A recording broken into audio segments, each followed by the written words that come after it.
Acá estamos en estas charlas de cosas que nos interesan a la tarde, un poco más relajados en Rec Santa Fe. En este caso hablaremos de una sessions, me gusta esa palabra, será la cuarta entrega de la session musical en la Fundación Cauces de Santa Fe. Y en este caso vendrá a nuestra ciudad el señor Edu Smith. ¿Quién es Edu Smith? Se preguntan algunos. Bueno, era el ex líder y vocalista, además de ser multiinstrumentista, me gusta esa palabra, sí, de la banda Árbol. Está conectados con nosotros para charlar un ratito. Edu, ¿cómo estás? Lautaro y Guille de Santa Fe te saludan.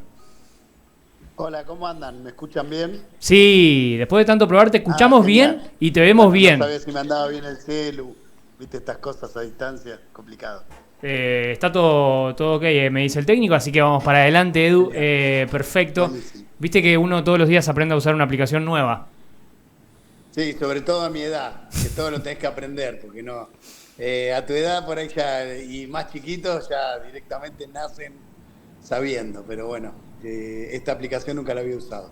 Pero un gusto estar hablando con ustedes. Gracias. Bueno, ¿cómo venís preparando este show, este nuevo formato, este proyecto no tan nuevo, pero con vos como cabeza y parte de una propuesta musical?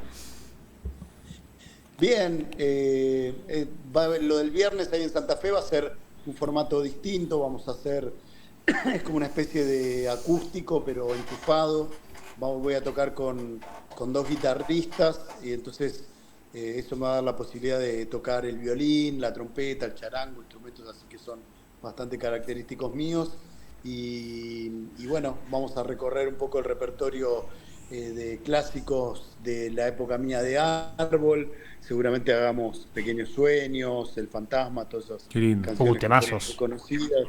Trenes, Camiones y Tractores y bueno, también un poco del repertorio nuevo, algunos covers y sobre todo aprovechar ahí esta propuesta de la Fundación Cauces de ir a este espacio que dicen que está buenísimo y bueno, poder ir a Santa Fe, que hace un montón que no voy, viste que además todo lo que es previo a la cuarentena hace un montonazo. Y bueno, uno después de la cuarentena tampoco pasó tanto tiempo y uno hizo muchas cosas, pero por ahí el interior del país y ciudades así que yo quiero mucho, todavía no pude volver a visitar. Hay muchas ciudades de muchas provincias, así que no pude llegar a volver a ir, entonces en algunas hace, no sé, 8 años que no voy, ponele. Claro. Así que para mí es así re importante poder volver a Santa Fe, una ciudad con la que tengo una relación de muchos años. También la invitación me la hizo César Andino, que para mí es como un músico así, un referente de la música de todo el país y bueno, con él de chicos hace muchos años hubo, bueno, estos días que hay tanta lluvia y todo, a uno se acuerda de una época en la que la provincia de Santa Fe se inundó mucho y él fue el responsable de un show a beneficio que hicimos en Cemento hace ya muchos años para juntar alimentos para los damnificados por esa inundación y bueno, y ahí fue un momento muy muy importante y yo desde esa época, desde que él organizó ese recital en el que tocamos Cabezones, Capanga, bueno, Árbol obviamente, Catupecu Machu, Caramelo Santo, un montón de bandas que eran emergentes. Bueno, nos encontramos en ese festival solidario y creo que ese festival nos hermanó de alguna manera para siempre, así que desde esas épocas que yo con Santa Fe tengo una relación así muy afectiva, muy grande. Bueno, el show de Edu Smith en Santa Fe será este viernes, no sé si lo había dicho eso, a las 21 horas en la Fundación Cauces, esto es 1 de mayo 21:20. César Andino es un nombre propio en Santa Fe, pero bueno, para el que no sabe es líder, voz y can de aquella banda Cabezones, que todavía sigue tocando hasta el día de hoy. Te quería consultar porque sí, dijiste que venís a un lugar nuevo, es un lugar bastante... No sé si diría chico, pero es muy íntimo para hacer un show. ¿Lo preparaste de manera especial? ¿Esto es tocar con dos guitarristas o vas alternando eso? Lo fuimos como armando, porque bueno, era muy complejo llevar a la banda, justamente porque tampoco es que es un lugar grande donde se puedan vender muchas localidades, entonces al ser la capacidad limitada, bueno, salir a la ruta con una banda es bastante costoso. entre combustible, hoteles, comidas, bueno, obviamente cada músico cobra, entonces en este formato reducido fue la manera que encontramos para poder ir y que el show sea lo más completo posible, ¿viste? Ujú. Yo muchas veces voy y toco solo con la guitarra o el charango, voy combinando, por ahí hago pasar a alguno a tocar la guitarra y yo le meto el violín arriba, pero con este formato va a ser posible lo que te digo, que las canciones, al tener un guitarrista, suenen con el acompañamiento adecuado para poder cantar y que la gente las escuche y un poco lo que pasa con los clásicos, ¿viste? Que te remontan al momento en el que lo escuchaste, la versión del disco, tenías el disco por ahí cuando eras chico, en físico, era otra época, otro mundo, ¿no?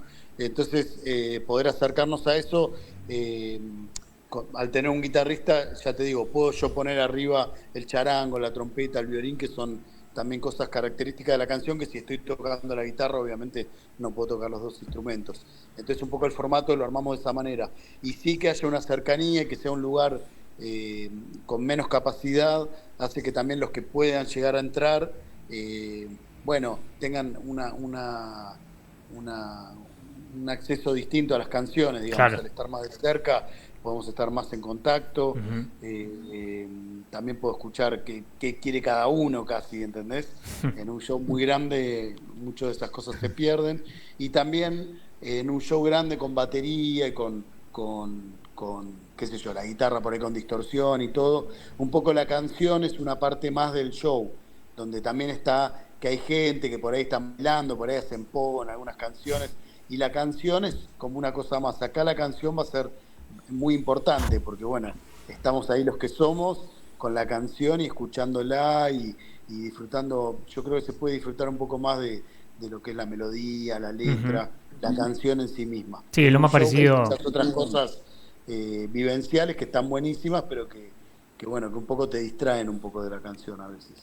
Sí, es casi un formato unplugged. Y le doy pie a Guille. Sí, ¿cómo andás? Acá estoy ¿Cómo escuchando. estás, Guille? Sí, vos es que pensaba en que para una generación como la mía, Árbol fue la preadolescencia, que ahí los primeros años de la adolescencia, y después en esos años, en 2005, 2006, 2007, como que no teníamos como ahora que vos buscás en Instagram, lo seguís, le seguís la vida, lo seguís para siempre, le conocés la cara, le conocés los amigos, no pasaba eso. Yo hoy te veo a vos y digo, mirá, es la voz de toda esa época. Ahora sé de dónde es el violín de Osvaldo, que eras vos, supongo, el violín del principio. Sí. Y eso yo, qué sé yo, como era tan chiquito, no lo sabía, no tenía internet para buscarlo en esa época en mi casa. Pero quiero remontar un poco más cercano, y son tus laburos de solista. Decías que no te llevas tan bien con la tecnología, pero en un momento hiciste algo novedoso para el momento. Supongo yo que es un disco financiado con aportes de internet, ¿o no? Sí, bueno, pero eso fue hace bastante, sí. Eran los comienzos de Internet y la gente podía, sí, colaborar y después tenía como distintos premios, entre comillas, digamos. Eh, Algunos colaboraban, mismo hubo gente que colaboró desde afuera. Ujú. eh, y sí, con eso financiamos la parte, una de las partes de la, viste que hacer un disco implica muchas instancias, grabarlo, mezclarlo, después fabricarlo cuando es físico, cuando era físico. Y sí, de alguna manera uno se va dando maña y se va encontrando con las cosas tecnológicas, con los avances que hay, el avance, ¿no? Bueno, la Ujú. parte en la que es medio, medio que no está tan buena, uno trata de no engancharse, o sea, qué sé yo obviamente tengo Instagram, subo mi música a las plataformas y trato de no estar 10 horas por Obvio. día mirando redes, que es Mm. algo que nos está pasando a todos, que estamos luchando al mismo tiempo con que las plataformas nos dan una visibilidad de una manera casi gratuita. Bueno, también hacen que la gente cada vez escuche menos música. Porque la paradoja es que si bien hay plataformas de música, me pasa a mí como músico incluso, que es mi profesión y todo, y es algo que me apasiona y todo, que sigo otros músicos y no escucho su música. Claro. Por ahí sé más lo que hicieron en el día a día, que el último disco por ahí me lo perdí, no lo escuché, porque se me pasó entre 10.000 otras cosas que hay. Entonces, esta sobreinformación bueno, obviamente hay un montón de gente más capacitada que yo que está hablando de esto, hace que de alguna manera, bueno, todos estemos intercomunicados, todos sepamos de la existencia del otro, pero al mismo tiempo no sepamos nada. Ujú. Por ejemplo, yo como músico tengo muchos seguidores que es probable que mis últimos discos por ahí no se hayan escuchado, o hayan escuchado algún lanzamiento y no el disco entero. Entonces, bueno, en Total. ese sentido, bueno, mi relación con la tecnología, trato de aprovechar lo que está bueno, sobre todo esta cuestión democratizante que tiene de que cualquiera desde un celular puede tener acceso, pareciera que a toda la cultura del mundo, cosa que tampoco es tan así, pero bueno. Entonces, y bueno, y no engancharme ni con los haters, No, ni con obviamente. yo estar mirando pavadas y eso. Obviamente. Eh, en esa estamos. Sí, pero pensaba que fue innovador para la época porque después, ahora tenemos la experiencia de Hernán Casiari hizo una serie entera de manera colaborativa por internet con suscriptores que apoyan el proyecto con Orsay. Y nada, remontándonos a cuántos son 12, 13 años atrás, es importante. Eh, por ahí, pero, y también yendo un poco más atrás, ¿cómo fue... ¿cómo fueron esos años también de producción con aquel primigenio Árbol y después ya en todo tu recorrido hasta hoy en día? ¿Cuesta salir de esa masividad de la banda para desembarcar en un proyecto solista? Bueno, yo lo que pasó fue que, digamos, en el momento en el que Árbol era una de las bandas más importantes, emergentes, era como la banda nueva de la que todo el mundo hablaba, eh, como algo novedoso sobre todo. Bueno, yo por distintas cuestiones personales, musicales, eh, decidí dar un paso al costado del grupo y eso me hizo volver así de un día para el otro bueno, a ser independiente, a no tener acceso a los grandes medios y de alguna manera quedé un poco invisible. Como sigo trabajando y todo el tiempo estoy haciendo mil millones de cosas, bueno, construí un espacio nuevo que fue re loco porque en un momento fui a registrar mi propio nombre, porque Mirá. mi nueva marca es mi nombre, es el Smith. Entonces es re loco eso como una marca. Pero bueno, empecé como a reconstruir eso. No sabía si iba a volver a hacer música, si me iba a dedicar a otras cosas que me gustan, como escribir, cocinar.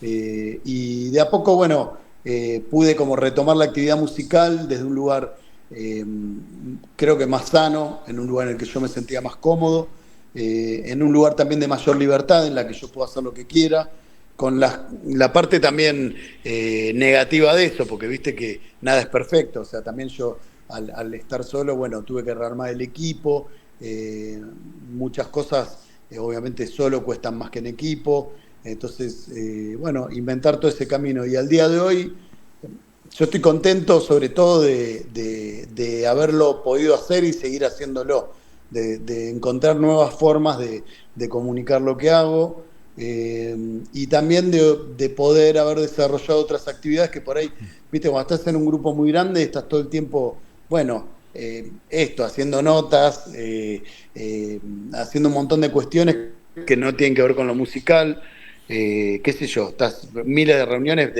imagínate que un show que yo hago en un lugar chiquito, para mí es como fácil.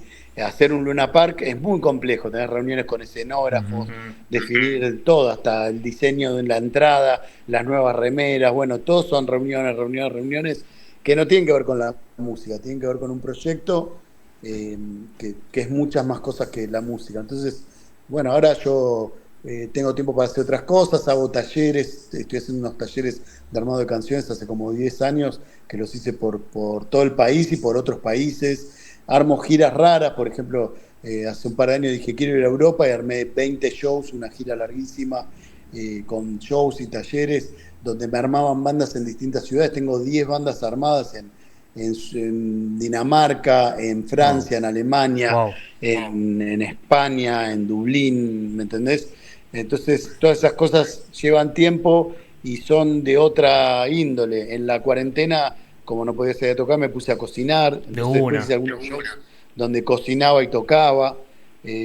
Bueno, produzco bandas. Yo no es muy conocido esa faceta mía, pero yo hice el disco más famoso de Miranda, Sin Restricciones, lo produje yo, Los Mirá. Tipitos, Caligaris, el último disco del Plan de la Mariposa, yo fui el productor artístico y en este momento estoy produciendo 3 discos distintos de artistas emergentes y bueno, además de tocando y ta.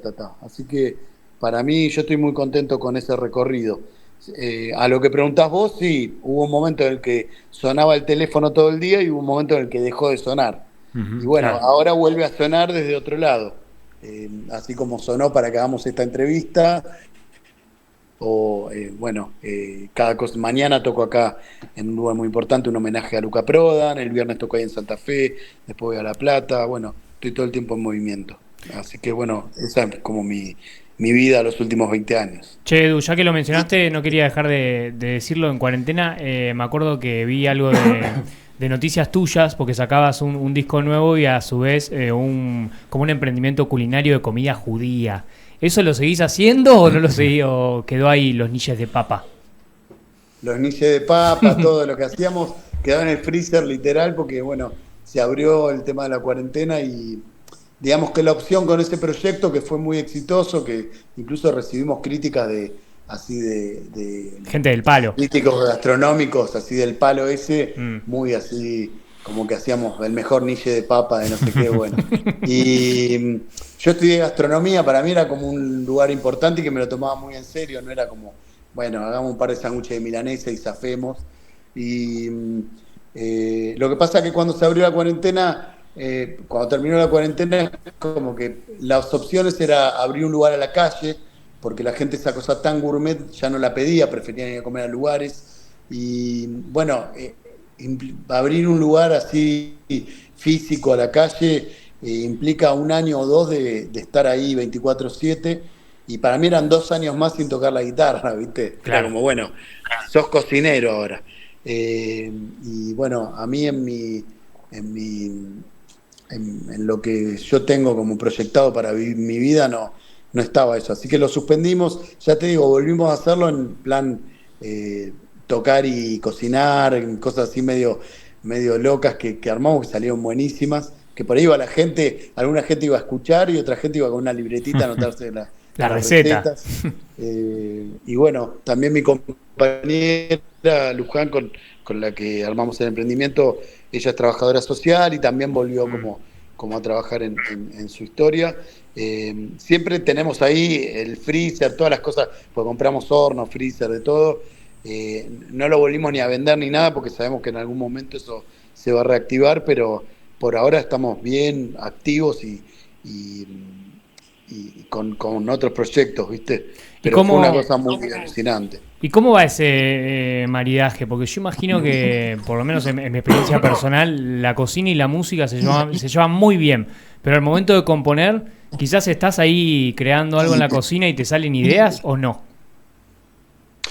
No, mi realidad, como yo tengo mi estudio también en mi casa, es que Ah, todo el tiempo voy de la cocina al estudio. Cocinar para mí es algo súper importante, lo que tiene que ver con la comida. Entonces me interesa todo, desde lo antropológico, todo, lo social, lo que implica un plato de comida. El servicio, que tiene mucho que ver con el servicio que das a la hora de tocar, de entregarte a que el otro la pase bien. Eh, y, y bueno, para mí van siempre juntos. También en algún momento, hace varios años, en terapia, como que me di cuenta que, viste, cuando vos profesionalizás algo, un poco pierde toda esa magia y esa cosa desde el afecto y desde el deseo que tenía cuando empezaste. De claro. hecho, el amateur, que es el que no es profesional, según la definición de la palabra, que es francesa, es el que ama lo que hace. Parece que cuando vos te haces profesional, de alguna manera ya etimológicamente dejás de amar lo que hacías. Entonces, eh, cuidé mucho que esas otras cosas que a mí me gustan hacer, bueno, no profesionalizarlas, hacerlas por gusto. ujú. Pero bueno, la cuarentena obviamente nos dio vuelta a todo el mundo en el que estábamos y también nos permitió eso, decir, bueno, me voy a dedicar a cocinar. Eh, que bueno, que es algo que yo, ya te digo, estudié gastronomía, o sea, era algo importante para mí. Y era algo que podía hacer, en lo que no estaba prohibido, bueno, incluso salir a venderlo y ta. Así que para mí fue, digamos, como cuestión mía histórica de mi vida, un momento importante en el que la comida también no solo que nos salvó en el sentido de que con eso pagábamos las cuentas de la casa y eso, sino que también, bueno, me vino a salvar de ese momento tan trágico del que todavía parece que la gente ni quiere volver a hablar, que fue cuando tuvimos que estar en 2 años encerrados en casa, ¿no? Te hago la última, por lo menos de mi parte, antes de invitar a la fecha de este viernes. Lo nombraste en varias preguntas que te hacíamos, de esto de que cuando por ahí se hicieron más conocidos con Árbol eran como una banda emergente, cuando ni siquiera sabíamos qué significaba mucho esa palabra.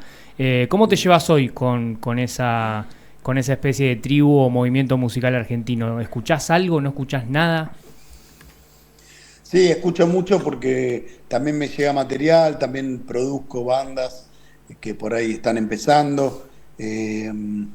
Hay algo raro que era que con Árbol, cuando nos hicimos muy conocidos, eh, no sé, estábamos nominados a los premios Gardel como banda nueva y nosotros ya hacía, no sé, 12 años que tocábamos. Claro. Y ya teníamos 3 discos y estábamos por hacer Luna Park.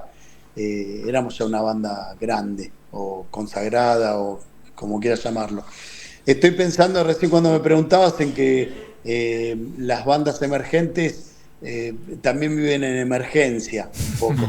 Esta cosa de que todo el tiempo, bueno, mucho de lo que haces tiene que ver con lo que te está faltando.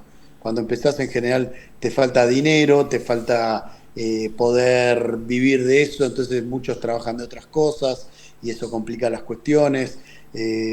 Muchas emergencias. Las bandas cuando se juntan, cada uno de sus integrantes va con un deseo distinto y ahí se van conociendo y bueno, como cuesta entre una pareja de 2, bueno, en una pareja de 5 es un poco un lío definir eso a nivel musical, conceptual y qué vamos a hacer, qué no vamos a hacer. Y bueno, creo que en ese caos inicial y en esa cosa que tiene todo lo que empieza, que es un poco una especie de experimento, pueden salir cosas nuevas.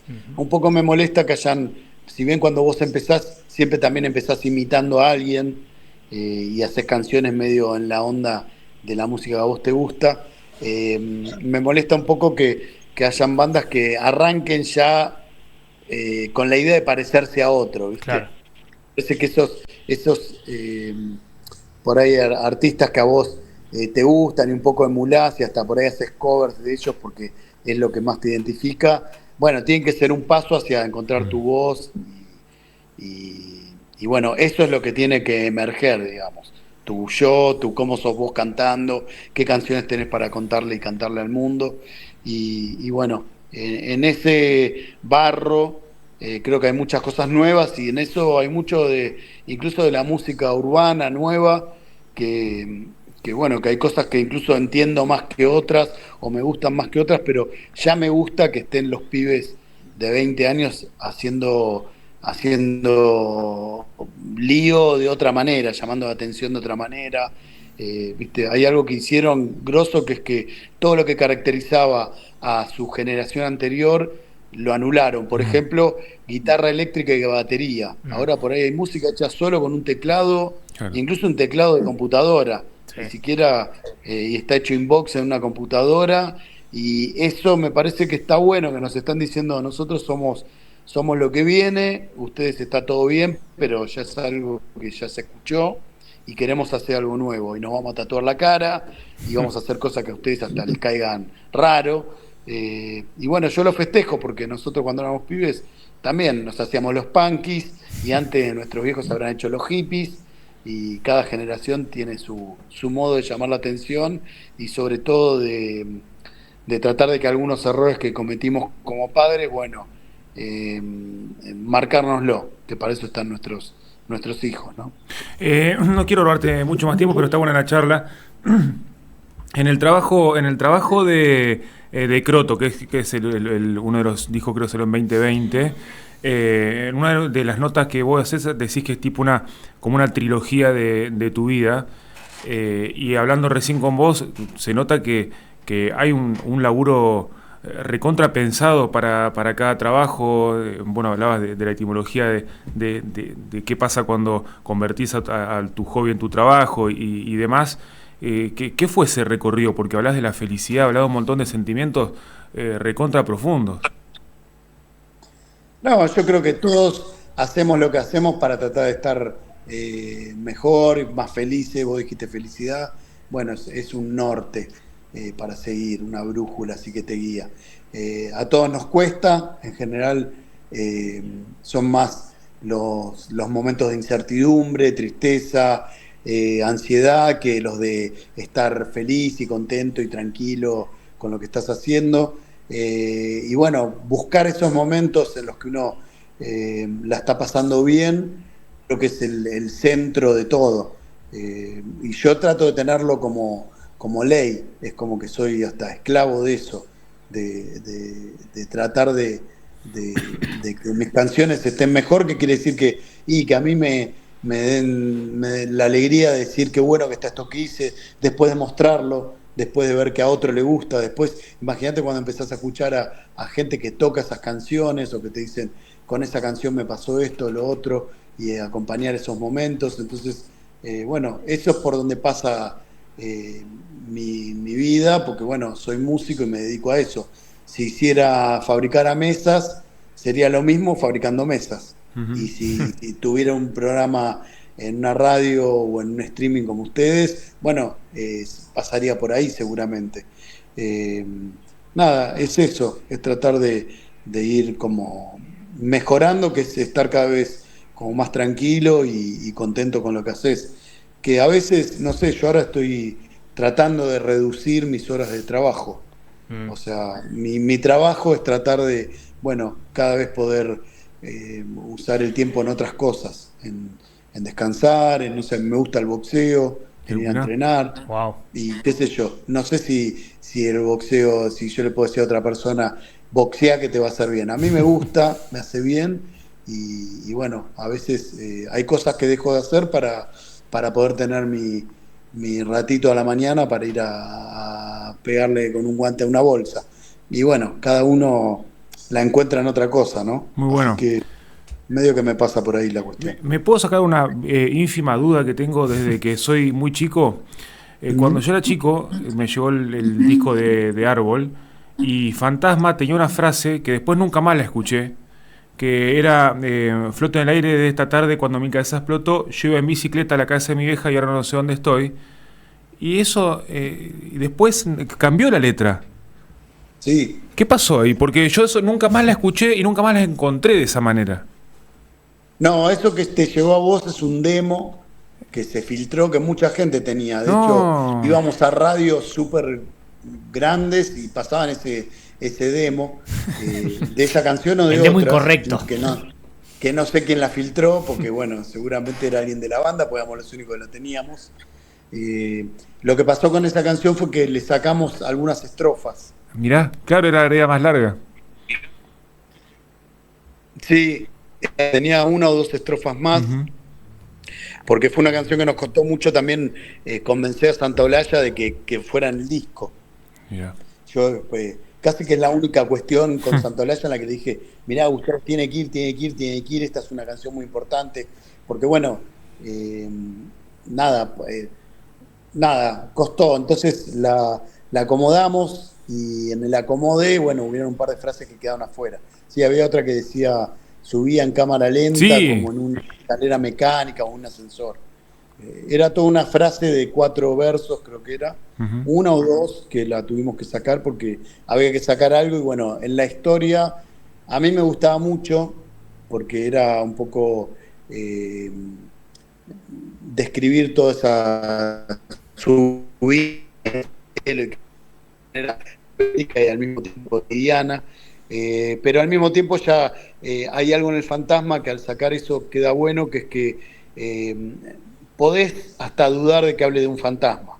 Puede ser una persona que se le voló la cabeza porque, no sé, tomó una pepa y quedó re loco y salió volando, entre comillas, y está volado, porque había un juego con eso, y no hacerlo tan literal también le sacaba un poco el peso del gran tema que toca la canción, que por eso para mí es como una de esas canciones que van a quedar para siempre, que es el tema de la muerte, de que todos nos vamos a morir, y poder nombrarlo y decirlo y cantarlo de una manera que incluso hasta pueda ser linda. Yo creo que es el gran logro de esa canción, que es, creo, la más conocida y por la que se me va a recordar. A mí no, pero esa canción va a sobrevivirme a mí, y a los que la hicimos y a los que las tocamos. Sí. Justamente porque nos animamos a hablar de algo que sin darnos cuenta era muy importante y que nadie se animaba a decir, ¿no? Uh-huh. Bueno, sí, y yo crecí con la versión extendida, así que ¿quién me quita esa profundidad? ¿quién te quita? Y si tenés esta y más dudas, anda el viernes. No, y la cantidad de veces que la canté con mis amigos y me decían, pero boludo, esa parte no está. Digo, Vos pero estás ¿cómo cantando no? otra Y canción. yo que estoy cantando, inventé una estrofa, le digo, que no. Inventaste un tema, viejo. Sí, por eso es importante que los demos no se filtren. No, porque, no filtren información, viejo. No, está buenísimo porque de hecho esas son versos que escribí yo, pero bueno, viste que Borges, incluso de libros que ya estaban publicados, cuando había una nueva publicación los volvía a corregir, le cambiaba palabras. Me parece que sí, por algo alguien que lo hizo decidió dejar o sacar tal cosa. Hasta cuando está equivocado tiene razón, porque es el que lo hizo. Obviamente. Cuarta entrega del Cauces Session. Este viernes, 21 horas, llega Edu Smith a Santa Fe. Esto será en Fundación Cauces, 1 de mayo, 21:20. Edu, muchas gracias por todo este tiempo y por esta rica charla. ¿La pasaste bien? Bueno, sí. Bueno, recontra. Nos vemos el viernes. Y nos vemos este viernes. Los espero y nada, nos vemos ahí el viernes ahí en Cauces a disfrutar de El Fantasma, obviamente que lo vamos a hacer, y un montón de canciones más. Muchas gracias por la nota. Adiós. Chau, Nos vemos. gracias a vos. Chao.